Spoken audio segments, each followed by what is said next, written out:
Hello and welcome to Tabletop Oddity. My name is Jay and today I'm going to be looking at 5 things that I would quite like to see from Games Workshop in 2019. Now, a couple of things first. This is more on a whole scale rather than just chaos, although I would like to see chaos and we've got an indication that the chaos are coming. Yeah, it's more on a grander scale than that. The second thing I want to discuss briefly is if you want to chat with me, obviously you can put your comments in the comments below, but I just wanted to give a plug to my Facebook group. I'm on Facebook all the time, like most weirdos, and I'm in Discord all the time, which, you know, if you want to come in and have a chat, I have it open almost every time I have my computer open, and I'm on my computer quite a lot, so do feel free to do that. And yes, so let's get into it. Top 5 things I'd like to see from Games Workshop.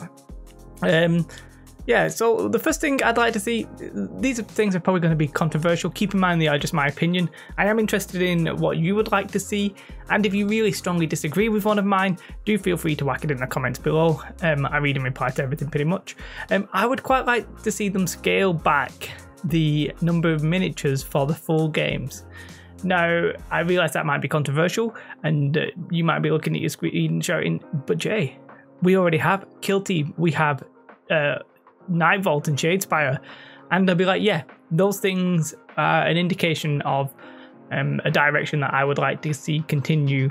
I realise that I think they probably are scaling back the games gradually. Like, it seems that Space Marines go up in points, but it always seems that the number of points for a game goes up along with the number of points, so nothing really seems to change. I'm guessing if you're a massive 40k fan, you'd be like, the number of miniatures is actually coming down. And especially, you know, if you buy maybe the elite armies like the Custodians and stuff like that, then you could argue that the number of miniatures is quite small. Obviously, to that end, if you scale down the number of miniatures required, I'm sort of expecting the games to get a bit cheaper, because price per miniature, Games Workshop are pretty average, maybe a tad more than, say, other companies, but the quality of the Games Workshop miniatures is absolutely fantastic. I don't think anybody would really disagree there. Nor with the plastic stuff that they produce is, you know, I was going to say beyond comparison, but no, they're at the top of the game, top end, you know what I mean? And so price per model is not a problem. The only thing is that the games are on the bigger side of things and therefore a bit more expensive in some ways. And it also turns out that the more bloat there is, like maybe you need 3 models instead, but the pack of models is 5 that you buy. That kind of thing, I would quite like to see them make the game match the boxes a little bit, like they have done a little bit more with Kill Team. So that's one thing I'd quite like to see them do, and that leads on to another, which is a better competitive system. And I know that sounds a little bit tricky, but I think they need to set a point level which is the default. Don't have this narrative thing where it's like, open play whatever you want, we love it. No, just be like, right, you want to play a competitive game, then we are going to balance this game around 1,500 points.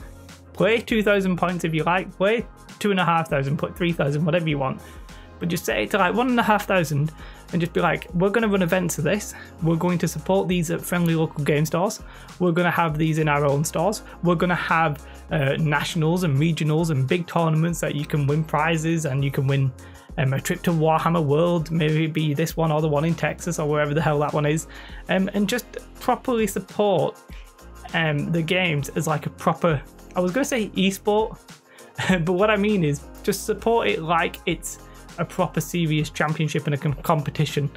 But you know, you can still have that, but with friendly games and stuff like that. I'm not saying, you know, you don't need to have a strict, stringent, we're going to monitor everything to make sure nobody breaks anything. Other games and other companies can do this, like FFG, the classic example. And FFG have a nice little system where they have casual games, serious games, premier events, and that's definitely a system I think Games Workshop could do. And I think Games Workshop they're in the best place to do it. They have such a big part of the market that they could definitely support the competitive side, and it doesn't necessarily detract from the hobby side. Obviously the hobby side is a big part of it, and I've made a video about these specific issues as well, but I certainly think they could do a better job there, and I would very much like it. At the minute, it's if you want casual and good quality miniatures, you go to Games Workshop. If you want good competitive, you go to FFG. And I'm in the sort of FFG, I like competitive games first and then modelling sort of second, but each to their own, I guess.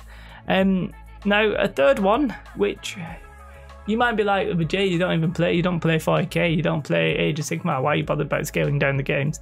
And for this one, you might be like, well, you don't even play these specialist games, so why are you talking about these? But I personally would like to see less of the hobby board game kind of market that they try and go to.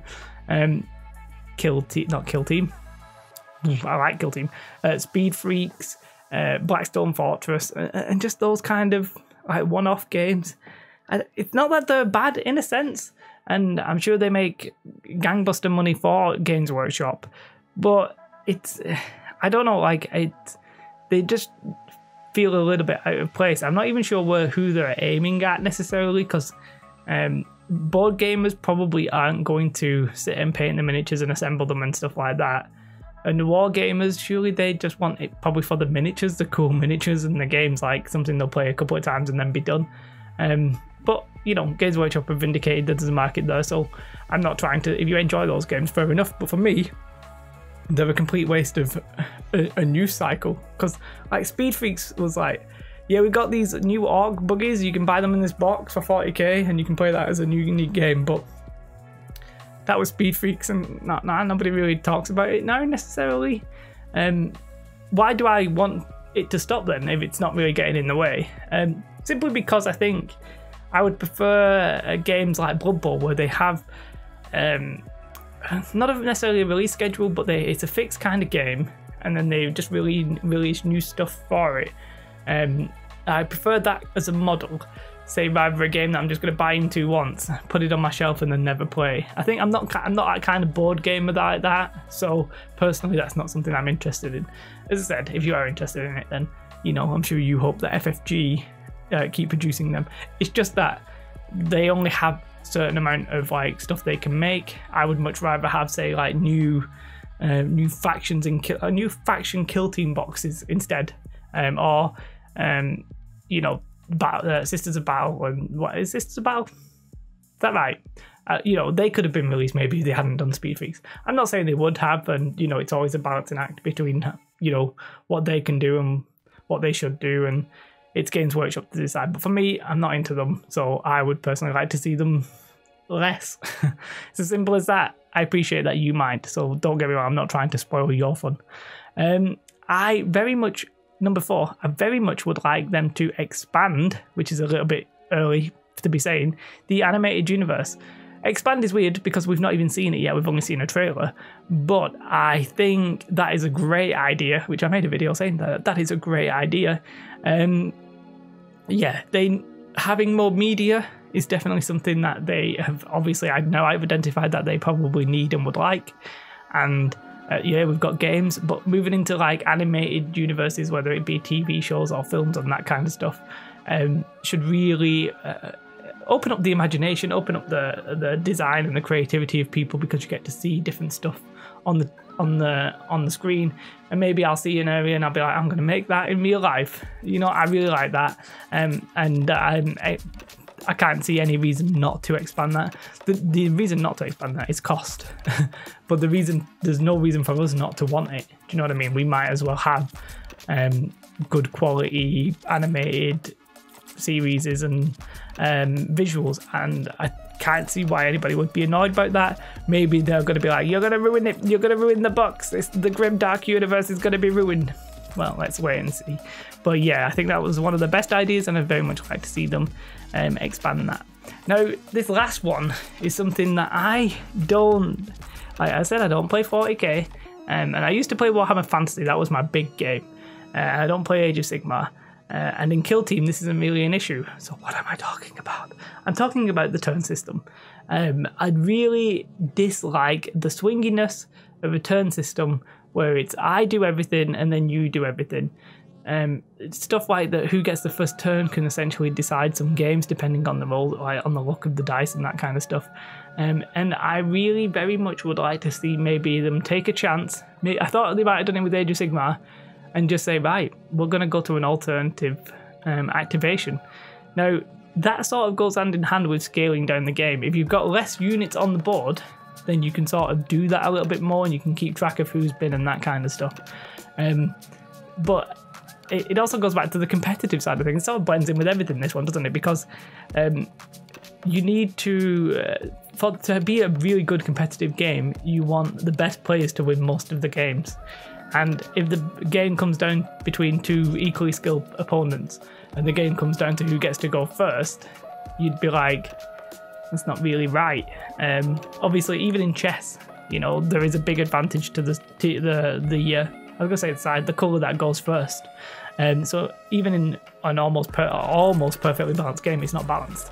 But definitely, for my mind, changing the turn system into an I go, you go, I go, you go, rather than an I do everything, you do everything system, would definitely be something I would like to see.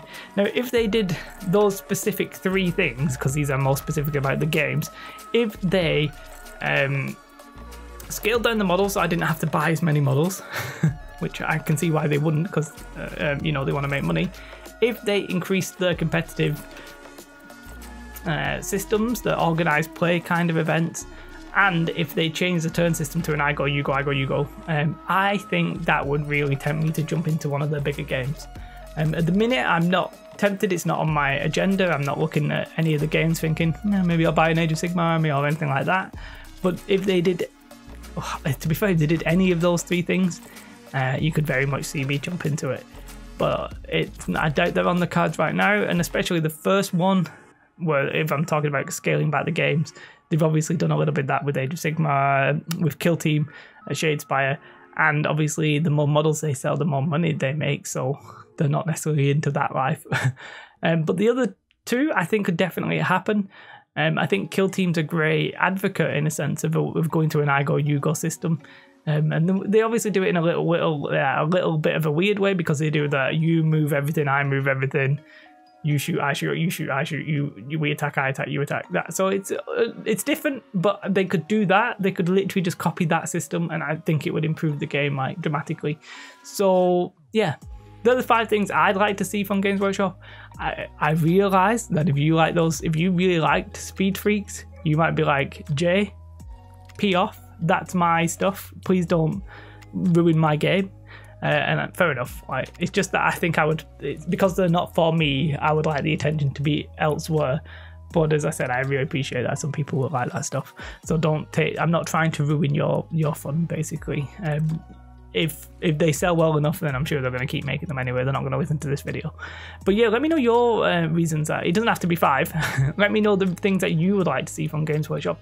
You can get specific. You know, we can have Sisters of Battle. We can have Chaos, but I think we both know we know both of them are coming. Or you can go as different, like more meta than what I've decided. Maybe you'd like to see more Games Workshop stores, bigger stores like they did in Tesco in Texas. I think it's in Texas.